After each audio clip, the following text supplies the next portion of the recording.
माझे 2 ACP, 5 PI आणि जवळपास 250 अंमलदार यांच्या मदतीने आम्ही कोम्बिंग ऑपरेशन राबवलं, ज्याच्यामध्ये आम्हाला जवळपास 131 जनावरे गोवंशाची मिळून आलेली आहेत आणि आम्ही त्यांना मध्ये 8 आरोपींना आम्ही या संदर्भामध्ये ताब्यात घेतलेला आहे आणि गुन्हा दाखल करून पुढील कायदेशीर कारवाई करत आहोत. याअगोदर सभागृहात मकोका विभागात कारवाई करायचं आश्वासन दिलं होतं. हो, या आरोपीचा रेकॉर्ड निघाला होता. निश्चित आम्ही या बाबतीमध्ये पूर्वी देखील मीटिंगमध्ये वेळोवेळी सर्वांनी सूचना दिलेल्या आहेत की या बाबतीमध्ये आम्ही मकोकाप्रमाणे कारवाई करणार आहोत आणि या देखील आरोपींचं क्रिमिनल रेकॉर्ड आम्ही पडताळू तपासू आणि मकोकाप्रमाणे जर कारवाई होत असेल तर त्यांच्यावर निश्चितपणे आम्ही करू.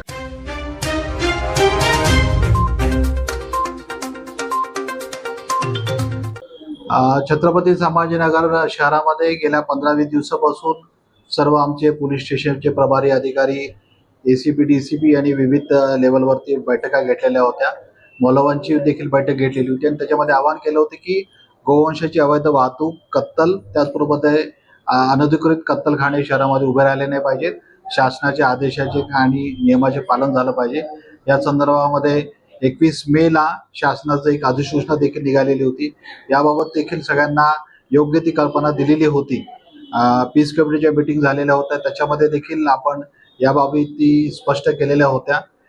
तसेच मौलवीन देखील व्हिडिओ तयार करून त्यांनी देखील सर्व शहरातील नागरिकांना आवाहन केलेलं होतं की अशा प्रकारचे गोवंशाची अवैध वाहतूक, कत्तल आणि अनधिकृत कत्तलखाने कुणीही सुरू करू नयेत. तरी देखील गेल्या 3 दिवसापासून आम्ही प्रयत्नपूर्वक कसोशीने स्वतः माहिती काढलेली होती की काही एरियामध्ये शहरामध्ये अशा प्रकारे अवैध जनावरांचा साठा करून ठेवला जात आहे.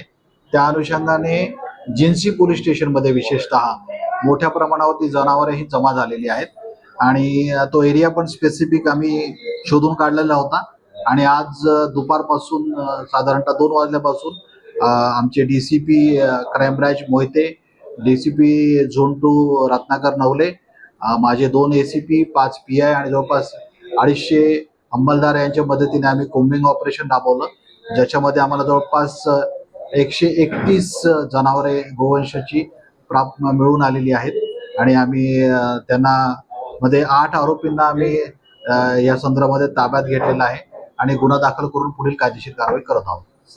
याअगोदर सभागृहात मकोका विभागात कारवाई करायचं आश्वासन दिलं होतं. हो, या आरोपीचा रेकॉर्ड निघाला होता.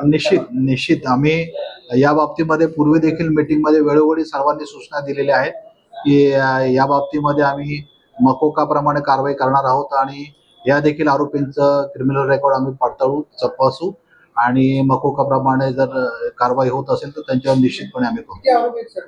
8 आरोपी सध्या त्याच्यामध्ये निष्पन्न आहेत, परंतु आणखीन ह्याच्यामध्ये ह्यांना फायनान्स करणारे, यांना सपोर्ट करणारे किंवा ह्याच्यामध्ये या चेनमध्ये आणखीन कोण कोण आहेत त्यांना देखील आम्ही निष्पन्न करून या सगळ्यांना ह्याच्यामध्ये कायदेशीर आम्ही अटक करू.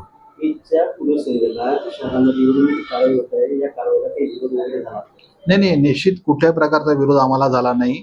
सर्व नागरिकांनी आम्हाला चांगल्या प्रकारे सहकार्य या कारवाईच्या दरम्यान दुपार बसून केलेलं आहे. एक रात्र आहे, रात्रीमधून आणखी आपण ती बंदोबस्त वाढणार आहे. आमचा बंदोबस्त शहरामध्ये पुरेसा लागलेला आहे. पोलीस यंत्रणा पूर्णपणे सतर्क आहे. नागरिकांना काय आवाहन करणार? नागरिकांना एवढंच मी आवाहन करतो की तो सण आहे तो कायदेशीर मर्यादेमध्ये राहून निश्चितच सर्वांनी उत्साहात साजरा करावा. शासनाचे नियम, कायदे आणि मार्गदर्शक सूचना आहेत त्याचं पालन करावं. जे कायदा मोडतात त्यांच्यावरती कायदेशीर कारवाई होईल आणि जे कायदा पाळतात त्यांच्यावरती पोलीस प्रशासन नेहमी समोर राहिलेले आणि त्यांना सहकार्य करेल.